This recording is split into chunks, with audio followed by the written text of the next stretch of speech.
Hey, Shalom Israel, Priest and Officer Shalaya Allah. I represent the Israelite School of Universal Practical Knowledge at 1 West 125th Street, Harlem, New York, under Commander General Yohana. Coming to you real quick, just to touch base once again on a few things that are plaguing our brothers and sisters in the community, plaguing the brothers and sisters of the 12 tribes of Israel, and that's being betrayed in life, and things that come across your table or come across your path that may make you weak. You understand? A loved one that may have backstabbed you, or a loved one that may have let you down, a close friend that stabbed you in the back, or something that brought you down and made you weak. And it may have made you so weak that you formed some type of depression or some type of hurt, some type of internal pain, and you keeping it festered inside of you, have you boiling like a volcano ready to erupt. You understand? Or it could make you ball up in the corner and cry, live in a pool full of sorrow and drowning your tears and things of that nature. But what you need to realize and understand is that what you think hurt you, or what you think even may make you strong, doesn't mean anything. Why? Because your strength comes from the Most High God. Even in your weakest moment, you can still find strength because the Most High God is protecting you and guiding you, strengthening you, even though you may not know it. Even though on the outside and during your life, you may feel weak because you've been let down and put down all the time. You understand? But there are reasons why you should prevail and keep going and keep pushing. The main reason is because the Most High God is with you. You should know that the Most High God is with you. You should trust the fact that the Most High God is with you. You can't have faith and fear. It doesn't mix. It's an oxymoron.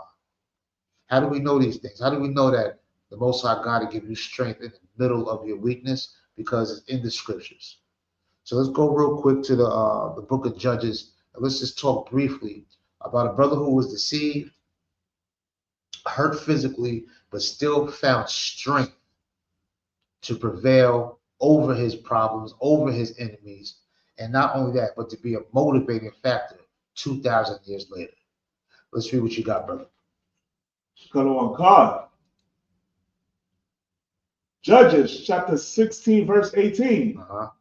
And when Delilah saw that he had told her all his heart, she sent and called for the lords of the Philistines, saying, "Come up this once, for he hath showed me all his heart." Go ahead.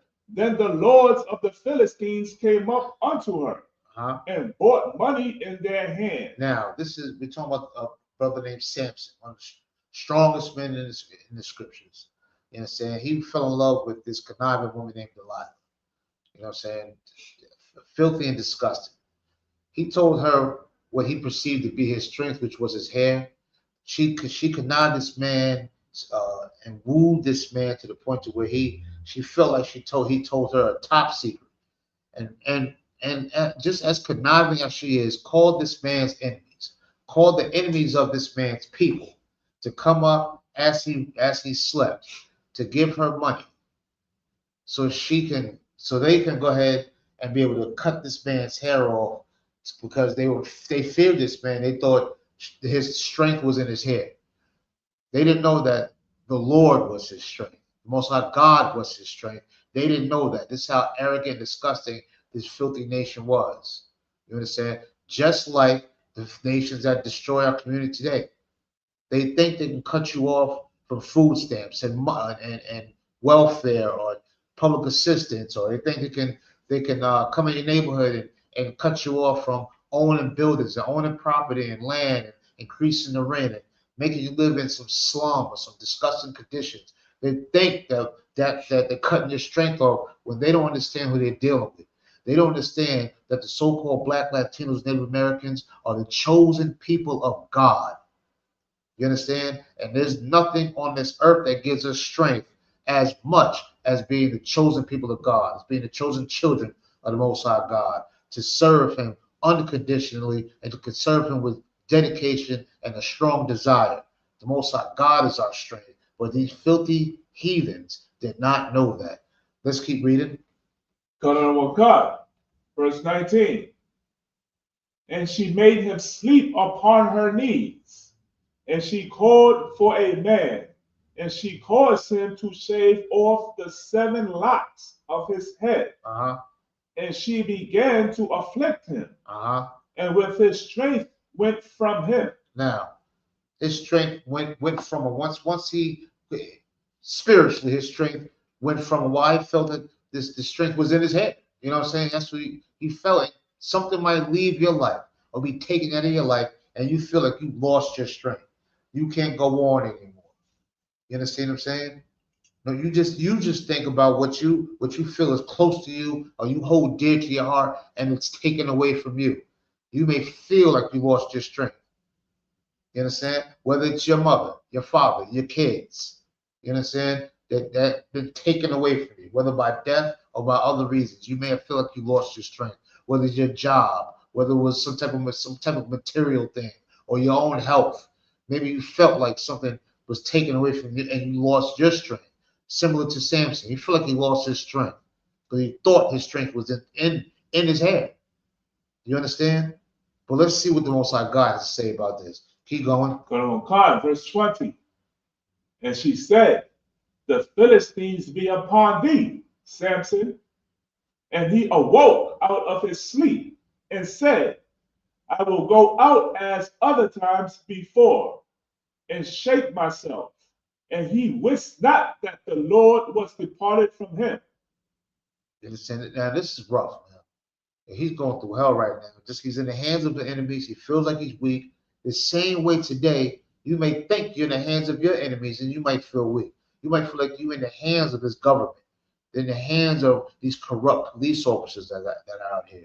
You may feel like you're in the hands of the people that's doing dialysis on your kidneys. You might feel anything in your life that you're in the hands of them and you have no strength. There's nothing you can do. This is how you may feel at times. This is not nothing new. You understand? And right now, that same weakness you may feel in the hands of your enemies, in the hands of your problems, in the hands of whatever obstacle that you're going through, you know, you might feel weak. It's the same way Samson did thousands of years ago. He felt that same emotion you feel. Now, let's drop down quickly here. See if I can, just for time's sake.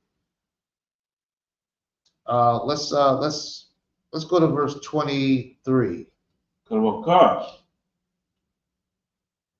Judges chapter 16, verse 23. Then the lords of the Philistines gathered them together for to offer a great sacrifice unto Dagon, their God, and to rejoice. For they said, our God hath delivered Samson, our enemy, into our hand. Now they're happy.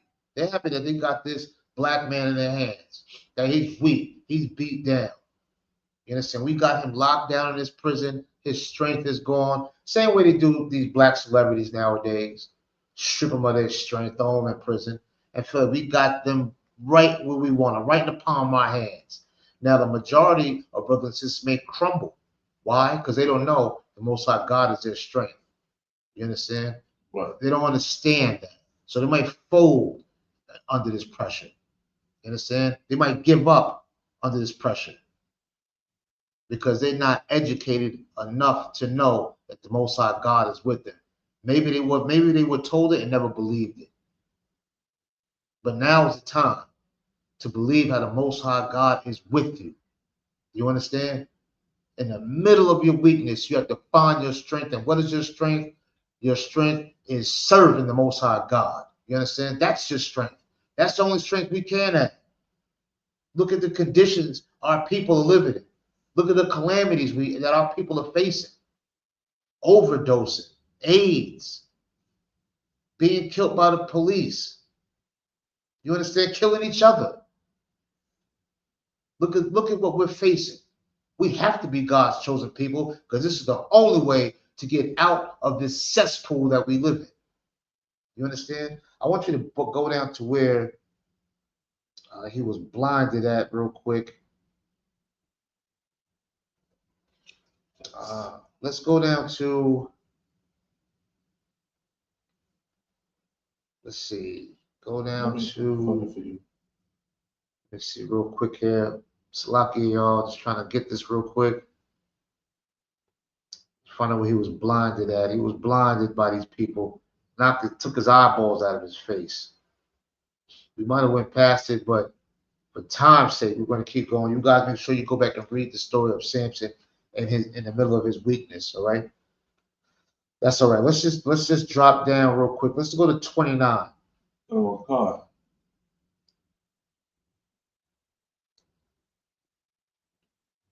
Judges chapter 16, verse 29. And Samson took hold of the two middle pillars upon which the house stood, right, and on which it was borne up.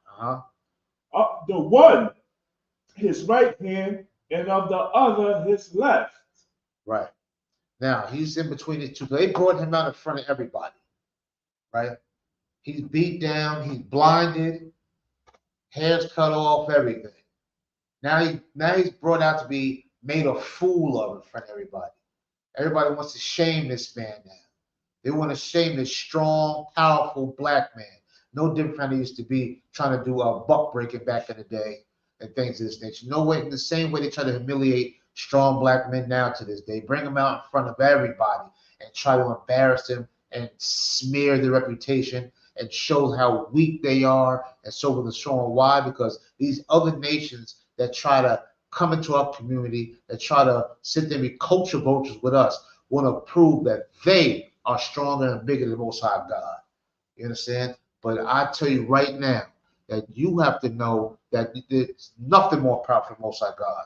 He is the jealous God. He stands alone. There's no one above the Most High God. Luckily and fortunately for us, he chose us to be his people. He chose us to be his children. He chose us to live and dwell and wallow and play and prosper and just breathe good free air in his house. You understand? Now let's keep going for time's sake. God, verse 30. And Samson said, "Let me die with the Philistines." And he bowed himself with all his might. Now he knew that these people were the enemies of his people. These Philistines was not only just his enemy, but the enemy of his people. Now he could have bowed down. He could have begged for mercy. He could have said, "Please don't kill me." He could have begged for his life. The same way people beg, like Nick Cannon had to be made to beg. Who else had to be made to beg? Nick Cannon. Who else? Kanye West had to be made to beg. You understand? Any of these celebrities out here trying to that they put any black celebrity or Latino celebrity they fell out of the graces of this oppressor had to be made to beg. Just the regular person like you and I. Your job make you beg. The police make you beg. George Floyd begged. Everybody tried to make you beg, but he did not beg. He said, "Let me die with them. Let me die with them." Keep going. And the house fell upon the Lord. Now he crushed these pillars. Why? So the whole roof can cave down on top of these people. You understand? And not only did he kill them, he died with them, but he died for a cause, for a purpose. He found strength in his weakness. His strength came from the Most High God, and his strength was to die for his people.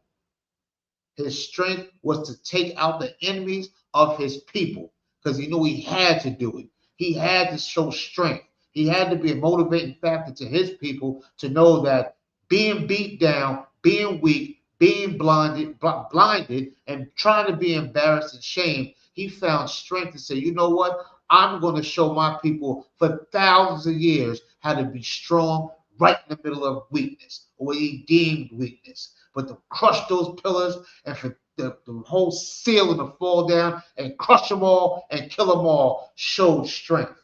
You understand? It showed his strength. He went out with honor. You understand? The scriptures say it's better to die on the battlefield than to watch the calamities of your people. I paraphrase it. And that's what he did. He chose to die for his people. He didn't try to beg for his life. He stood up. Unlike your celebrity, unlike the tap dancing Sambo at your job, maybe unlike you. But I tell you, if you read your history book, Samson's still strong, and I tell you, you should find strength in your weakness the same way Samson did. Now, when you get time, you go back, read this story. Judges 16 is an interesting story. You can get something out of it. Take these scriptures and apply it to your life. You understand? And let this truth reign supreme over you. With that, Israel, I say shalom.